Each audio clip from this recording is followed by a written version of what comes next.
लालू यादव के कार्यकाल को जंगल राज कहा जाता है, उस पर आप क्या रहे हैं? क्या डाटा फ्री मोदी जी ने दिए हैं? इस मुद्दे को लेकर रोशन आनंद सर और खान सर उठाए थे मुद्दा। नीतीश कुमार ने आप लोग महिलाओं के लिए क्या क्या किया है? ऐसा कौन सा काम है जो नीतीश कुमार ने नहीं किया आप लोग को आगे बढ़ाने के लिए? चुनाव से पहले नीतीश जी ने महिलाओं को 10 शेयर दिया। सीएम किसको बना रहे इस बार? ओबरा से विधायक किसको बना रहे? हेलो नमस्कार दोस्तों, मैं राजू आपका स्वागत करता हूँ इस वीडियो में। आज एक कोट के साथ स्टार्ट करेंगे कि हाथ में डिग्री है मगर नौकरी का नाम नहीं। हाथ में डिग्री है मगर नौकरी का नाम नहीं। एक ऐसी सियासत है जिसमें युवाओं का काम नहीं। चलिए इस बीच हम लोग आज युवाओं के बीच में हैं। आज युवाओं का राय चुनाव के मुद्दे पर लेंगे, चुनावी चर्चे पर लेंगे। हम अपना इंट्रोडक्शन दीजिए। मेरा नाम प्रिंस पृथ्वी है। और प्रिंस जी, आप बताइए कि इस बिहार के चुनाव में आप सीएम के फेस किसको देखना चाहते हैं? सीएम का फेस वो रहेगा जो शिक्षा पे, रोजगार पे और स्वास्थ्य पे, प्लान पे बात करे, वो सीएम का फेस होगा।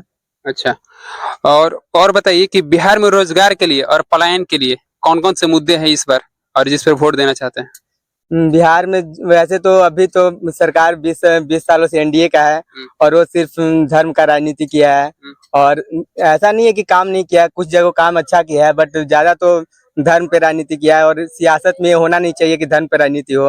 बाकी अभी जो सरकार है, जो शिक्षा पे बात करे, विद्यार्थी के रोजगार पे बात करे और पलायन पे बात करे, स्वास्थ्य अच्छा हो, ये सब पे बात करे, उसके लिए हम लोग वोट करेंगे। अच्छा, मोदी जी ने ऐलान की है कि रील्स बनाना है, नौकरी का काम नहीं है। पकौड़ा बनाना है, पकौड़ा बेचिए, नौकरी का काम नहीं। इस पर आपका क्या राय है? नहीं, ये सब करने से तो कुछ नहीं होने जा रहा है। फिलहाल नौकरी तो देना ही होगा सरकार को, या फिर केंद्र सरकार दे या राज्य सरकार दे, नौकरी तो देना ही। तो मोदी जी ऐलान किए कि जब से हमारा एनडीए सरकार आया है तब से डाटा हमने 5G दिया है। क्या डाटा फ्री मोदी जी ने दिए हैं? नहीं, डाटा फ्री में नहीं दिए हैं। आज यहाँ जियो से लेकर एयरटेल आप देख सकते हैं कितना पैसा भी बढ़ा है और नेट का सिचुएशन भी ठीक नहीं है। इतना यहाँ पे डाटा केबल BSNL वगैरह जो भी लगाया हुआ है, सबका मतलब प्रोसेस ठीक नहीं चल रहा है। चल, अमित शाह ने ऐलान किया कि बिहार में उद्योग नहीं लग सकता है क्योंकि यहाँ पर लैंडलॉक स्टेट है। इस पर आपका क्या राय है? लैंडलॉक है तो उसको सुधार भी तो सकते हैं। अच्छा। लैंडलॉक है तो जिससे अब उसको ऐसे ही छोड़ देना कोई हल थोड़ी ना है। हाँ, बिहार में अगर जमीन की अभाव है तो यहाँ पर मोदी जी ने अभी अडानी को 1 रुपए के भाव से जमीन देने का ऐलान किया है। इस पे आप क्या कहेंगे? मुझे नहीं लगता ऐसा कुछ होगा। है, ऐसा हो रहा है। अच्छा, आप लोग किस चीज की तैयारी कर रहे हैं अभी? बिहार पुलिस। बिहार पुलिस का क्या एग्जाम फेयर होता है? इस बार तो ऐसा नहीं है। 2 बार से फेयर हुआ है। अच्छा। बाकी इससे पहले तो हमेशा पेपर लीक हो जाता था। टीआरई का भी तो ऐसा ही, टीआरई 1 टीआरई 3 में लीक हुआ ही था। और 21,391 जो था उसमें भी लीक हुआ था, but second time fair exam हुआ था। अच्छा, बिहार पुलिस और बिहार दरोगा का सबसे बड़ा प्रॉब्लम है कि हम लोग को आंसर की नहीं मिलता है, नहीं तो क्वेश्चन पेपर मिलता है। इस पे आप क्या कहेंगे? गलत है, आंसर की मतलब मिलना चाहिए हम लोगों को, तभी तो हम लोग डिसाइड करेंगे कि कितना मतलब सही कर रहे हैं, कितना गलत कर रहे हैं। इस मुद्दे को लेकर रोशन आनंद सर और खान सर भी उठाए थे मुद्दा कि बिहार सरकार के जितने भी स्टूडेंट है या दरोगा का स्टूडेंट है उसको कम से कम आंसर की देना चाहिए और क्वेश्चन पेपर देना चाहिए ताकि अपना एनालिसिस कर सके। हाँ, ये चीज होना चाहिए बिहार में, क्योंकि हम लोग को पता नहीं चलता है कितना हम लोग बना रहे हैं, कितना कटअप जा रही है, वो चीज पता नहीं चलता है। लेकिन सरकार को ये होना, मतलब उनके अंदर ऐसा होना चाहिए कि बच्चों लोग को आंसर की जारी करे ताकि पता चले हम लोगों को। अच्छा, नीतीश कुमार ने आप लोग महिलाओं के लिए क्या क्या किया है? महिलाओं के लिए नीतीश कुमार सही हैं, बहुत कुछ किए हैं, क्योंकि हम लोग को आरक्षण दिए हैं, यहाँ तक पहुँचाने का काम फील्ड पे हम लोग आ रहे हैं तो उन्हीं के बदौलत आ रहे हैं। क्योंकि महिलाओं के बारे में बहुत कुछ किए हैं हम लोग, मतलब आप लोग ऐसे शिक्षा के बारे में बहुत बात करते हैं, कुछ किए हैं। जैसे ऐसा कौन सा काम है जो नीतीश कुमार ने नहीं किया आप लोग को आगे बढ़ाने के लिए? ऐसा तो अभी तक नहीं लगता। कोई सेक्टर का नाम बताइए जिसमें नीतीश कुमार अभी फेलियर है। ऐसा कुछ जैसे एजुकेशन सेक्टर हो गया। एजुकेशन सिस्टम में बहुत सुधार किए हैं, बस यही उद्योग वगैरह का वो कुछ नहीं किए, वो करना चाहिए। देंगे कि रोजगार पर देंगे? रोजगार पे ही देंगे और हमारा भरोसा जो है एनडीए पे ही, एनडीए पे, क्योंकि वो हम लोग के लिए बहुत कुछ अच्छा किए। अच्छा, तेजस्वी यादव ने सदन में ऐलान किया था इससे पिछले चुनाव में कि हम 10 लाख नौकरी देंगे। उस पर एनडीए सरकार का और नीतीश कुमार का कटाक्ष भी था कि आप पैसा कहाँ से लाएंगे, अपना बाप पे पैसा देंगे। कहाँ से देंगे? बाप के घर से देंगे? ये संभव नहीं। और जब तेजस्वी यादव बजट देख रहे हैं कितना है। जब तेजस्वी यादव 17 महीने में आते हैं जब उनका सरकार महागठबंधन के साथ बनता है तो उन्होंने 17 लाख में करीब करीब 2.5 लाख के करीब में जॉब दिए। इस पे क्या रहे आपका? चुनाव से पहले नीतीश जी ने महिलाओं को 10,000 दिया, ठीक, एक 125 यूनिट बिजली फ्री दिया। एक चुनाव से पहले ही क्यों दिया? और चुनाव के और उनके जो 20 साल के कार्यकाल है और उनका सदन में बयान है कि अगर जो फ्री रेवड़ी देंगे तो बिहार के और कोई भी स्टेट हो अपना इकोनॉमिक्स गर्त में कर देगा, जीडीपी अपना गर्त में कर देगा। इस पर क्या रहा है आपके? देखिए, इससे पहले हिमाचल में ऐसा ही किया गया था कांग्रेस की सरकार के द्वारा। सरकार कोई भी हो अगर, और दिल्ली की सरकार के द्वारा भी किया गया था, जो केजरीवाल जब थे वहां पे बिजली मुफ्त किया गया था। तो उसके बाद जो इश्यू हुआ था एजुकेशन सिस्टम में, जो कमी आया था, और जो हिमाचल में तो ऐसा इश्यू आ गया था कि जो सरकारी जॉब करने वाले लोग थे उनका वेतन देने तक का पैसा नहीं था सरकार के पास। तो ये बिहार की जनता को समझना होगा ना कि जब चुनाव आए और अगर कोई नेता फ्री में कुछ देने का बात कर रहा है ना, तो उससे इम्प्रेस नहीं होना है, उसको बिल्कुल नकार देना है। मेन मुद्दे पे टिके रहना है ना कि रोजगार पे आप कितना काम कर रहे हैं ना, हेल्थ सेक्टर में आप कितना इंप्रूवमेंट ला रहे हैं, इंफ्रास्ट्रक्चर कितना बिल्ड कर रहे हैं, जो हमारा रोड वाला इंफ्रास्ट्रक्चर है वो कितना बिल्ड हो रहा है, और औद्योगिकीकरण कितना हो रहा है मतलब हमारे राज्य का। अगर मतलब जैसे हाल फिलहाल में एक स्टेटमेंट है कि बिहार एक लैंडलॉक स्टेट है, मतलब चारों तरफ से भूमि भूमि है, तो मतलब वहाँ पे बिजनेस नहीं हो सकता। ऐसा नहीं, हरियाणा भी लैंडलॉक स्टेट है, वहां भी हो रहा है। अगर वहां पे मैन्युफैक्चरिंग यूनिट एस्टैब्लिश किए जा सकते हैं तो बिहार में भी मैन्युफैक्चरिंग। हाँ जी, जैसे नोएडा जैसा सिटी, एक जो बिहार के उसको क्या बोलते हैं, एआई की सिटी बोला जाता है, सिटी बोला जा रहा है नोएडा को। नोएडा तो ऐसा तो है नहीं कि मतलब चारों तरफ से उसके समुद्र है और मतलब विदेशी लोग आसानी से आ जा रहे हैं। तो उस तरह का इंफ्रास्ट्रक्चर बिल्ड करना पड़ेगा बिहार में, तब जा करके यहाँ पे इन्वेस्टमेंट आएगा बाहर से, फॉरेन इन्वेस्टमेंट, या केंद्र सरकार यहाँ पे ध्यान देगी। और साथ ही साथ एक बात जरूर कहना चाहूंगा कि जो बिहार की सरकार है उसको इस चीज पे जरूर काम करना चाहिए कि रूट लेवल पे पैसों का जो भी वो डिस्ट्रीब्यूशन करवा रहे हैं किसी भी स्कीम के थ्रू, तो रूट लेवल पे जो प्रॉब्लम है, मुखिया, वार्ड, सरपंच या जो छोटे छोटे बीच में बिचौलिए हैं, वो लोग जो करप्शन कर रहे हैं, उनके करप्शन को रोकने का प्रयास करना चाहिए। नहीं तो अगर आप ऊपर से कितना भी सर्वेलेंस कर लें, देख लें, वो मैनेज नहीं होने वाला है रूट लेवल पे करप्शन। अच्छा अच्छा, ये आप लोग को अच्छा नौकरी मांगो तो लाठी मिलता है बिहार में, इस पर क्या कहना चाहेंगे? नौकरी मांगते हैं तो हमें लाठी मिलता है, इसका जो जिम्मेदार है वो हम खुद हैं। हमने ही उस सरकार को चुन करके भेजा है और हम ही अपना ताकत भूल चुके हैं कि वो जो सरकार है वो हमारी सेवा के लिए, सर्विस के लिए है, वो हमारे ऊपर शासन करने के लिए नहीं है। ये राजतंत्र नहीं है, प्रजातंत्र है, मतलब लोकतंत्र है। इसमें प्रजा मालिक है, और जब तक ये प्रजा भूली हुई रहेगी कि शक्ति हमारे हाथ में है, तब तक मतलब हमारे ऊपर इस तरह का काम होता रहेगा। हमको पीटा जाएगा, हमको साइड लाइन कर दिया जाएगा, हमको ना 10,000 दे करके या कोई स्कीम के थ्रू कुछ पैसे दे करके साइड लाइन कर दिया जाएगा। अच्छा, जो बिहार है पूरा भारत के सबसे बड़ा यूथ जो यहाँ पे है, यूथ है बिहार। अगर बिहार एक यूथ से भरा स्टेट है, लेकिन यहाँ पे क्या बोलते हैं, हमेशा बेरोजगारी और पलायन के लिए दर पर दर भटकते हैं। अभी छठ आप लोग देखे होंगे, ठीक, छठ में गुजरात में लाइन बाय लाइन लगाकर ट्रेन पर बैठाया जा रहा है, उसे मारा जा रहा है, कितने रात भूखे रह रहे हैं। लेकिन जब छठ में आते हैं और जब वोट की बारी आती है तो वो जात धर्म अपने पार्टी को चुनते हैं। क्यों भूल जाते हैं कि जब हम दूसरे शहर में जाते हैं तो बिहारी एक गाली बन जाता है? देखिए, इसमें ये सबसे प्रमुख बात यह है ना कि बिहार के साथ जो स्टार्टिंग से ही भेदभाव किया जा रहा है। 250 राज्य में अगर सबसे ज्यादा किसी को साइड लाइन किया जाता है तो बिहार को किया जाता है, क्योंकि बिहार की जो जनता है ना वो इतनी ज्यादा नासमझ है कि चुनाव के समय अगर थोड़ा सा कोई कुछ प्रयास कर दे, ये इधर 10,000 बोलता है तो कोई इधर 2500 बोलता है, तो ना बिहार की जनता उसी में कंफ्यूज हो जाती है। उनका माइंडसेट क्लियर नहीं कि अगले 5 साल के लिए हमको सरकार चुनना है या 10 दिन के लिए सरकार चुनना है। प्राचीन इतिहास आप लोग पढ़े होंगे, इसमें पढ़े होंगे कि मगध और विक्रमशिला जैसे यहाँ पर महत्वपूर्ण विश्वविद्यालय थे। बिहार एक ज्ञान की भूमि मानी जाती थी। आर्यभट्ट जो शून्य का आविष्कार यहीं पे हुआ है।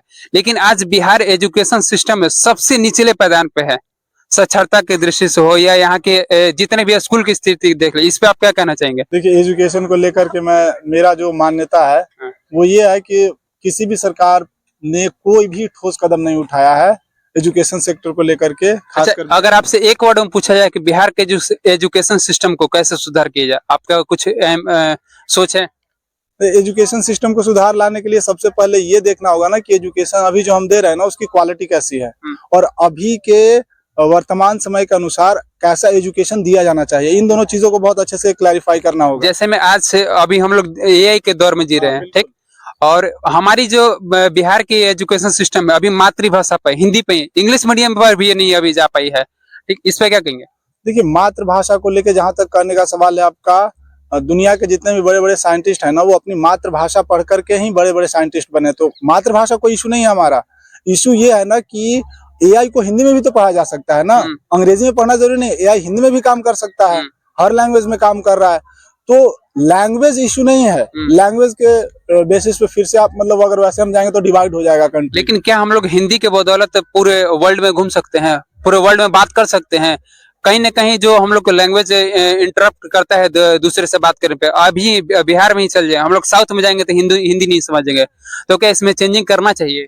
चेंजिंग करना चाहिए इस लेवल पे कि जो भी मतलब कि सरकारी स्कूल्स के टीचर हैं उनका ये मतलब दक्षता देखना होगा लैंग्वेज के बेसिस पे, कि इंग्लिश के जो भी टीचर्स जा रहे हैं सरकारी स्कूल्स में प्राइमरी लेवल से ही, या प्राइमरी से अपर प्राइमरी और जो हायर स्कूल्स में अंग्रेजी के टीचर हैं, उनमें इतनी क्षमता होना कि वो स्पोकन इंग्लिश को बच्चों को सिखा सके और उनको इस काबिल बना सके ना कि वो खुल करके अपने इमोशंस को एक्सप्रेस कर सके, जो बोलना चाह रहे हैं बोल सके, अंग्रेजी में भी और हिंदी में भी।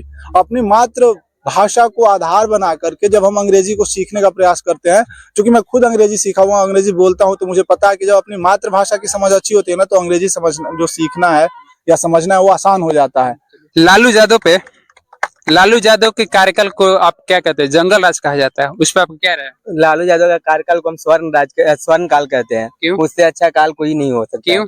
क्योंकि उसमें ना जो नीच पिछड़े जाति थे, जो दबे हुए थे, उन्होंने उठाया है। किसी का काल देखा जाए तो सबसे अच्छा काल वही लगता है। अच्छा, लालू यादव के कार्यकाल में सबसे ज्यादा भ्रष्टाचारी हुआ है, ठीक, उनके कार्यकाल में सबसे ज्यादा फेलियर अगर रहा है तो कानून व्यवस्था रहा है, एजुकेशन व्यवस्था रहा है, चरवाहा विद्यालय उन्होंने खोला, तो इस पर क्या कहेंगे?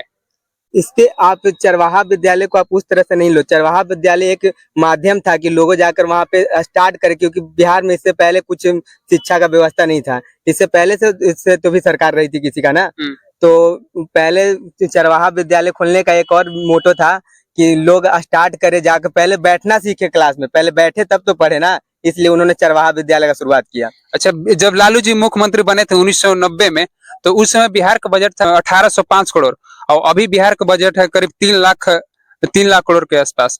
इसमें बहुत बड़ा फासला है रुपया के हिसाब से, और जब आपके पास रुपया है तो आप विकास कर सकते हैं, ठीक। तो कहीं ना कहीं मैटर करता है कि उस समय पैसा कम था, लालू जी ने विकास इसके लिए माध्यम से कुछ कम किया। देखिए, बात वो नहीं है, बात ये है कि वहाँ पे सिचुएशन, जब वो मुख्यमंत्री बने थे तो वहाँ पे कुछ और ही रीजन था, और अब कुछ और ही है। लालू यादव के जो अचीवमेंट हुआ है, जैसे सामाजिक सुधार किए हैं, ठीक, जब रेलवे मंत्री बने हो, उन्होंने करीब 90,000 करोड़ रुपए का को फाइनेंस डेवलपमेंट दिया है। आज तक पूरे इतिहास में, रेलवे इतिहास में, चाहे जो भी रेलवे मंत्री बने हो, ठीक, रेलवे को कभी प्रॉफिट में नहीं लाए। एक गंवार आदमी जिसे कहा जाता है, जो जंगल राज के प्रतीक कहा जाता है, वो 90,000 करोड़ रुपया प्रॉफिट करवा देता है रेलवे को।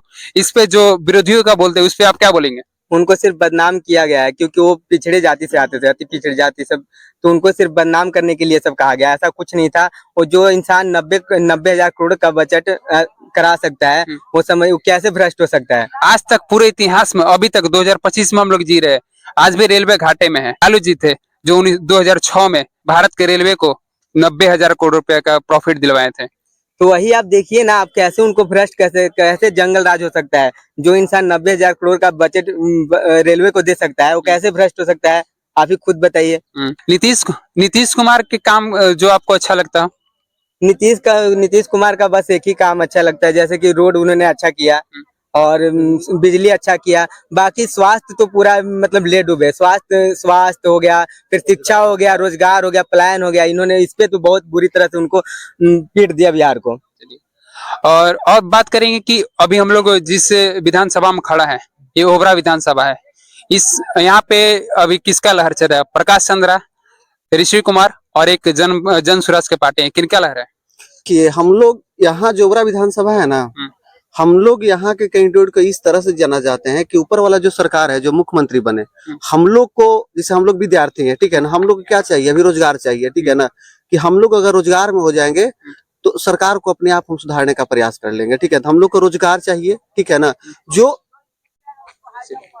हम लोग को रोजगार चाहिए और जो यहाँ से पलायन कर रहे हैं लोग, सुनिए ना, जो हम लोग को नौकरी चाहिए और जो यहाँ से लोग पलायन कर रहे हैं ना, उनको चाहिए यहाँ पे रोजगार मिल जाए। ठीक है अच्छा ना। ठीक है, ऊपर देखते हैं आप लोग, नीचे कहीं नहीं देखते। नीचे आपके विधायक आपके नली गली नहीं बना सकते, मूलभूत सुविधाएं नहीं दे सकते, इस पे क्या कहेंगे? देखिए एक बात सुनिए, एक बात बता रहे हैं हम, ऐसा नहीं है कि ये विधायक जी काम नहीं किए, ठीक है ना, यही विधायक जी काम किए हैं, ठीक है ना। लगभग इन्होंने बता रहे हैं, लगभग अगर इनको रोड की बात किया जाए तो छोटे से लेकर के बड़े रोड तक इन्होंने 221 रोड को बनाए हैं। ठीक है ना। तो ओबरा से कौन जीत रहे हैं? ओबरा से वही है आरजेडी, ऋषि यादव। और प्रकाश चंद्रा क्यों नहीं जीतेंगे? प्रकाश चंद्रा इसलिए हम लोग वोट नहीं कर रहे हैं उनको, क्योंकि जो उनका पार्टी है वो तो रोजगार पे बात नहीं कर रही हो, शिक्षा पे बात नहीं कर रही हो, स्वास्थ्य पे बात नहीं कर रही है, प्लान पे बात नहीं कर रही है। तो जो इस पे बात करें मुझसे सपोर्ट ना करेंगे। आप ठीक है, आप बोल दे रहे हो कि हम ये दे देंगे वो दे देंगे भाई, तो हमको तो वो लेना है ना। जैसे आप धर्म पे बात कर रहे हो तो हम वो कभी वोट नहीं करेंगे धर्म पे बात, धर्म का राजनीति होता ही नहीं है। यहाँ से हम प्रकाश चंद्रा को ठीक है जिता रहे हैं, लेकिन आपकी बात को सरकार वहाँ सुनेगी नहीं। तो हम लोग फिर वही गड्ढा में, जो गड्ढा से निकलना चाहने की प्रयास कर रहे हैं, वही गड्ढा में फिर से गिर जाएंगे। अच्छा, वोट जाति पर दिया जाएगा, धर्म पर दिया जाएगा, रोजगार पे? देखिए हम लोग को वही सरकार हम लोग चुनेंगे जो कमाई, दवाई और सुनवाई पे कार्य करेगी ना। यही तीन चीज हम लोग को चाहिए। आज क्या है, आज कहीं पे चले जाइए, ब्लॉक में चले जाइए, आप चले जाइए सरकारी हॉस्पिटल में, कहीं भी जाइएगा आपकी तो कोई गरीब आदमी का कोई सुनवाई नहीं करेगा। पुलिस तो सुनते ही नहीं है। आप लोग को इस वीडियो में जुड़ने के लिए बहुत बहुत धन्यवाद। 5 साल की तो बात है, 5 साल अगर काम नहीं करता था तेजस्वी यादव को भी बदल देंगे ना, अगर तेजस्वी भी बदल देंगे। हम लोग अभी बता रहे हैं 20 वर्ष से एक ही मुख्यमंत्री को चयन किए हुए हैं। हाँ। 20 वर्ष से एक ही 5 मुख्यमंत्री साल को। भतीजा को दे देते हैं। तेजस्वी क्या बोले हैं कि हमको मात्र आप 5 वर्ष दीजिए। ठीक है, 5 वर्ष हम इनको देखते हैं, क्योंकि लोकतंत्र है, राजतंत्र है नहीं कि एक ही मुख्यमंत्री रहेंगे। बदल देंगे। यहाँ पे लोकतंत्र है, राजतंत्र है नहीं कि एक ही मुख्यमंत्री को हम लोग रखे रहेंगे। यहाँ पे लोकतंत्र है। तेजस्वी यादव बोले हैं कि 5 वर्ष हमको लाइए। अगर देखिए लोग कह रहे हैं कि हर घर नौकरी नहीं मिलेगी, हम मानते हैं कि हर घर नौकरी नहीं मिलेगा। तेजस्वी यादव के वादा है 5 साल के बाद क्या वो संविधान में चेंज कर देंगे कि हम पूरा का पूरा 50 साल हम ही मुख्यमंत्री रहेंगे, 5 वर्ष के बाद उनको हटा दीजिएगा। अब 20 वर्ष जो आदमी रोजगार पे बात नहीं कर रहा है, जो हर घर नौकरी देने का वादा नहीं कर रहा है, उसको खंडन कर रहा है, उसको आप मुख्यमंत्री बनाने का प्रयास कर रहे हैं। अच्छा, अग्निवीर पे आप क्या कहेंगे? अग्निवीर के लिए सबसे ज्यादा युवाओं का मार हुआ है जी, बहुत हुआ है मार। ये नहीं होना चाहिए था। एक तो 20 साल 15 साल का नौकरी ही था, उसमें भी घटा कर 4 साल कर दिया गया। ये तो गलत है, युवाओं को बहुत महामारी हो गया है इसी का। देखिए हम बता रहे हैं, अग्निवीर जो लाने की प्रक्रिया है ना, इस सरकार का सबसे नाकामी क्लियर करेगा। आप बता रहे हैं सरकार को सबसे ज्यादातर ये जो सेना का डिफेंस होनी चाहिए, ये सबसे माने मजबूत होनी चाहिए। सरकार चाहती है कि हम चीन से आगे निकल रहे हैं, हम अमेरिका से आगे निकल रहे हैं। अब आप सेना को क्या कर रहे हैं, कमजोर कर रहे हैं। बताइए कभी हो सकता है आगे? नहीं हो सकता है। आपको 3 चीज को, अगर देश को डेवलप करना है ना, तो 3 चीज को आपको डेवलप करना होगा। आपको किसान को यहाँ पे डेवलप करना होगा, जवान को डेवलप करना होगा। अगर इस चीज को आप, उसके बाद शिक्षा को, अगर इस चीज को डेवलप आप कर दिए ना, तो आपका देश, जाहिर सी बात है कि आपका इकोनॉमी हर चीज क्षेत्र में आगे चल जाए। सीएम किसको बना रहे इस बार? तेजस्वी यादव। ओबरा से विधायक किसको बना रहे हैं? चलिए, आप लोग से बात करके बहुत अच्छा लगा आज। ठीक, इस वीडियो को ज्यादा से ज्यादा शेयर करें, हमारे चैनल को सब्सक्राइब करें और पेज को फॉलो करें।